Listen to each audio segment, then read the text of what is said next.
Xin Qi's Perverted Sacrifice Room revealed the 6 steps to step in. Today, something caught my eye, a detail too striking to ignore. Nearly every major suspect in the Yu Menglong case has now stepped forward, some denying involvement, others scrambling to clear their names. Yet one person, the very first name to surface in the initial leaks, remains completely silent. Xin Qi, the powerful head of Tianyu Media, Yu Menglong's management company. If, as we revealed in our previous report, Yu was bound by a slave-like contract with Tianyu, that would mean Xin Qi effectively owned him. But the story doesn't stop there. Xin Qi reportedly went so far as to carve his own name onto Yu Menglong's face, an act of obsession turned sick. Xin Qi is known as an openly homosexual figure in China's entertainment scene, and as investigations deepen, his old scandals are resurfacing, painting an ever darker picture of power and perversion at the heart of the industry. According to NTD-TV, Xin Qi, along with several other suspects, built a chilling system of control over victims, using contracts, drugs, and private parties to trap them inside what insiders call the sacrifice room. It's said to operate in 6 steps. First, target selection. They approach, lure, and scam attractive young men. Second, binding contract. Victims are coerced into signing slave-like contracts, lured by fake promises of fame or debut opportunities. Once signed, they are placed under constant surveillance and complete control.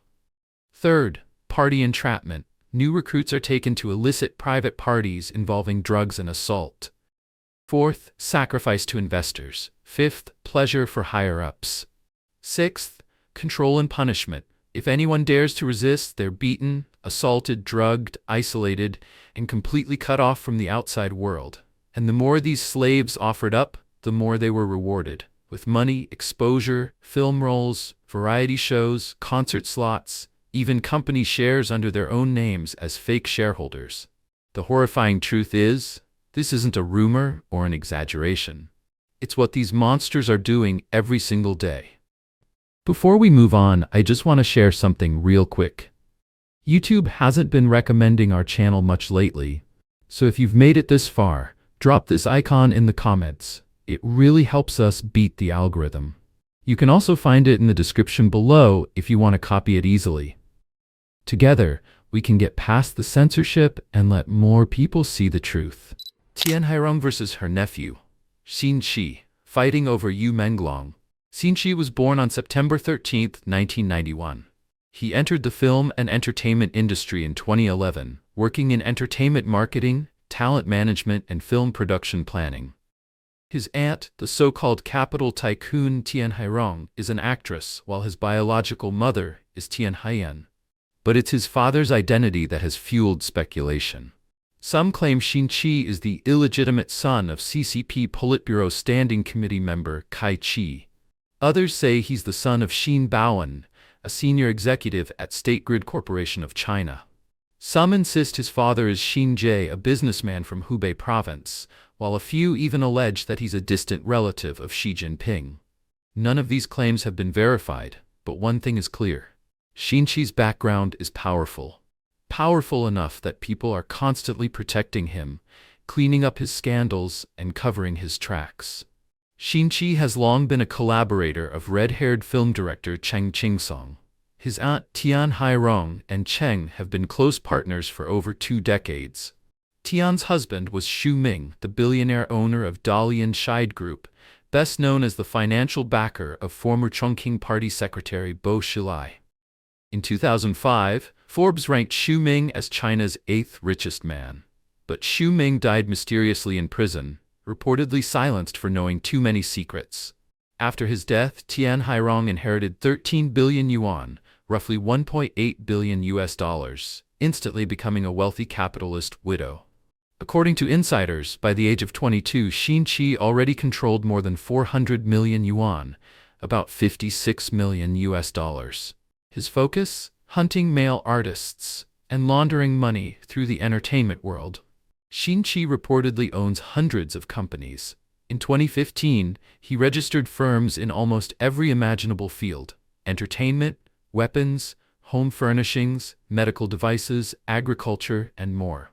Many of them were under the names of Happy Boys and Happy Girls contestants, serving as fronts to launder astronomical sums of money. Astronomical, beyond comprehension. In 2013, Yu Menglong joined the talent show Happy Boys, placing 10th nationwide and officially launching his career. But according to online claims, Xin Qi had already set his sights on him the moment Tian signed him. To tighten control, Xin used every possible method, even opening 2 studios under Yu's name that were secretly used for money laundering and illegal transactions. Reports also claim that Yu was blacklisted for 3 years after refusing the hidden rule.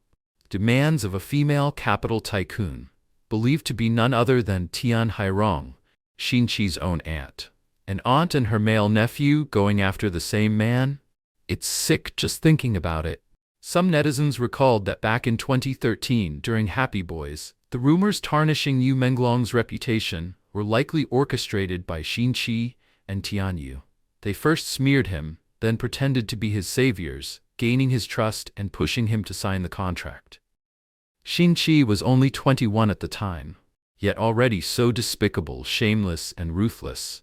One insider explained that while Yu had striking looks, his singing ability was modest, a weak voice not very strong. He entered the top 10 only through the revival round, which, incidentally, was the only season of Happy Boys that ever had one. That was when the manipulative and perverse Xin Qi locked his target and set the trap. After Yu Menglong's death, a recording surfaced online, allegedly capturing his screams. "I've followed the rules my whole life. Since I was 25, you've been threatening me. You people want to destroy me, but I won't bow to your threats." According to online sources, Yu did try to resist, but once he entered Tianyu Media, he was trapped inside an enormous system of control. The company wasn't just backed by enormous political power. His contract itself was designed to enslave him. Industry insiders described Tianyu's business model as harvesting leaks. They would sign hundreds of new artists, push only a handful to fame, and let the rest wither in obscurity, frozen, jobless, stripped of all opportunities. And if anyone dared to leave, they faced impossible penalty fees.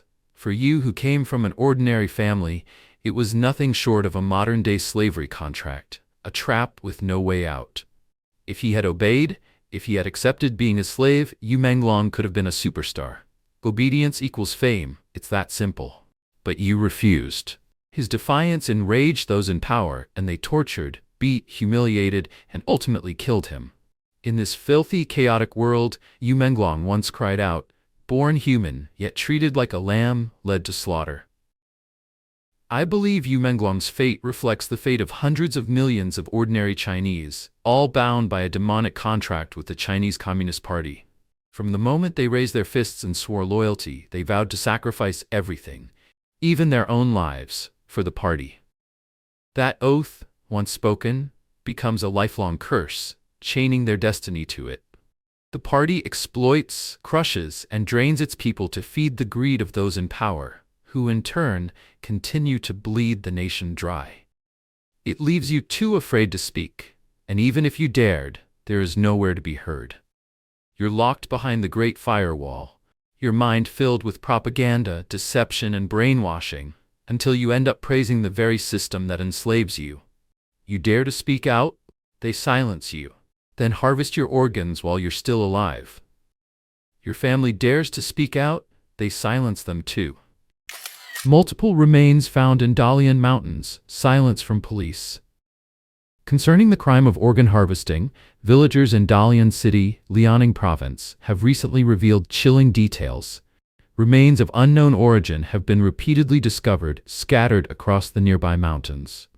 On November 10th, Mr. Zhao, a resident of the Shilibao area in Dalian's Ganjingzi district, told the Epoch Times that he enjoys hiking. Earlier this spring, while exploring a mountain about 50 kilometers from the city, he stumbled upon what appeared to be skeletal remains. He said that locals have encountered similar findings before and even reported them to the police, but received no response. Zhao said, "We suspect these are being dumped by hospitals or laboratories, but if that's the case, they should be properly disposed of. Why are they being thrown into the mountains? According to him, such discoveries have occurred on other mountains as well, yet the local police never handle these cases. Over time, residents have stopped reporting them altogether. Instead, they simply warn their children to stay away. Another resident, Mr. Jin, recounted a similar incident. 2 years ago, a child picking mushrooms on a nearby mountain found what also appeared to be bones. He added that it's common to hear about missing children in the area, some already teenagers, whose parents work in distant cities while grandparents care for them. Local media, he said, never report these disappearances.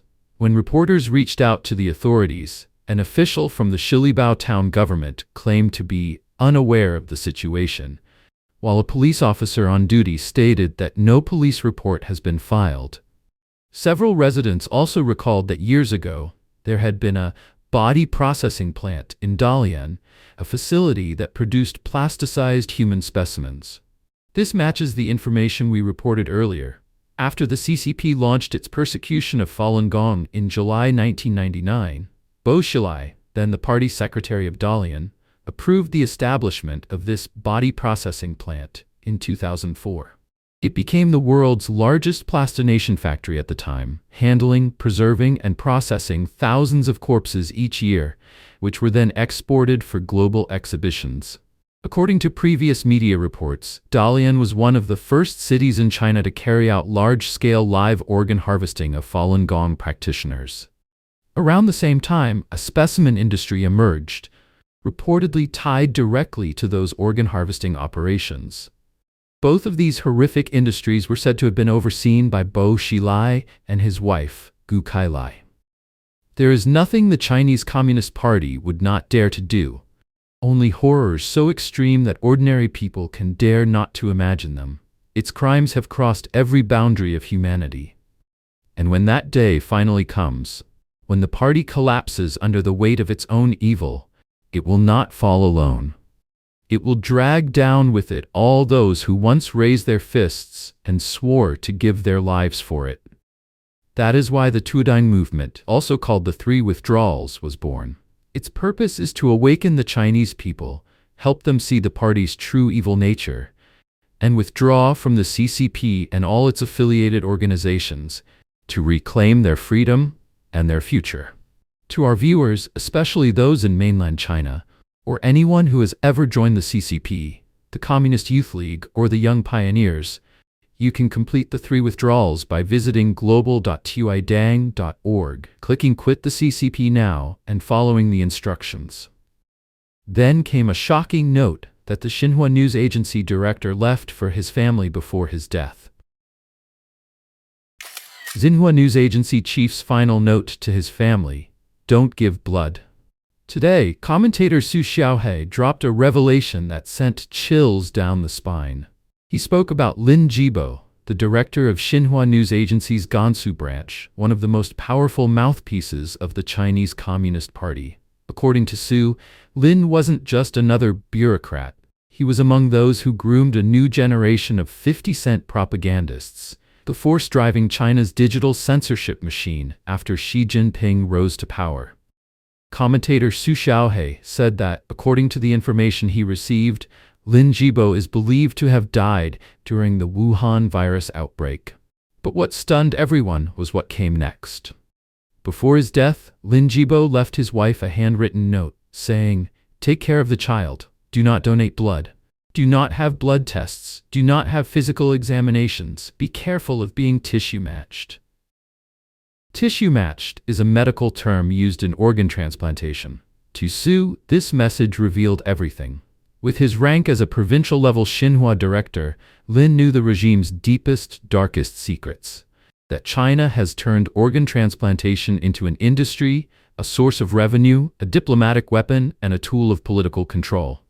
It's not just a business, it's a multi-purpose instrument of state power. Su warned that most people are mistaken in thinking organ transplantation is just about money. In reality, he said, it's a united front strategy, a diplomatic tool, and a component of national policy, all rolled into one. Prices are even openly discussed. Livers at 250,000 yuan, about $35,000 US, lungs at 80,000 yuan, about 11,200 US dollars, and kidneys at 200,000 yuan, about 28,000 US dollars. And here's the chilling part. Su warned that in China today, your body's biological codes, your blood, and your physical data could one day seal your fate. He said, if one day you're matched, you won't even be able to save your own child. In China, people still raise children, believing they'll take exams, go to college, and have bright futures, but you're dreaming. All your children, all your data are already in their hands. Remember this, it's not a joke, it's real. If it never reaches you, fine, but if one day it does, the sky will collapse, and you won't survive. The evil of the Chinese Communist Party is beyond your imagination. That's why this is such an urgent and crucial issue. Not only have we been reporting on it, but so have many independent media outlets and Western news organizations. Raising awareness and helping more people understand what's really happening is vital. The more people know and speak out, the more I believe the wicked will no longer be free to carry on their crimes without consequence. What do you think? Share your thoughts in the comments. We'd love to hear your perspective. If you found this analysis valuable, don't forget to like, share, and subscribe so you won't miss what's coming next.